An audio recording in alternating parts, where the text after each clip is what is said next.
Hi అండి, నమస్తే. Welcome to Sunita Solapur. ఈరోజు ఫిష్ క్లీనింగ్ ఎలాగో చూద్దాము. ఆల్రెడీ వాడు కట్ చేసి ఫిష్ క్లీన్ చేసి ఇచ్చాడు. క్లీన్ చేసిన దాంట్లో ఎంత వేస్ట్ వెళ్తుందో చూడండి.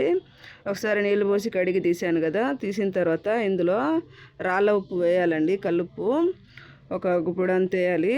ఒక సగం నిమ్మ చెక్క పిండాలి. ఇప్పుడు నీళ్ళు పోసి ఒక 2 మినిట్స్ పెట్టాలండి. 2 మినిట్స్ ఇలా కదుపుతూ పెడితే ఇందులో చాలా వేస్ట్ వెళ్తుందండి. నీళ్ళు చాలా మురికిగా వెళ్తాయి. చూడండి, మీకు తెలుస్తుంది.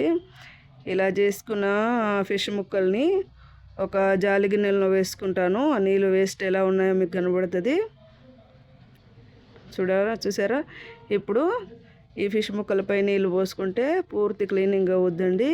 100% క్లీన్ అవుతాయండి. చేపలు ఫ్రెష్గా ఉంటాయి. ఇలా చేసి వండుకుంటే చాలా టేస్టీగా ఉంటుందండి. మీకు మా వీడియో కనుక నచ్చినట్టయితే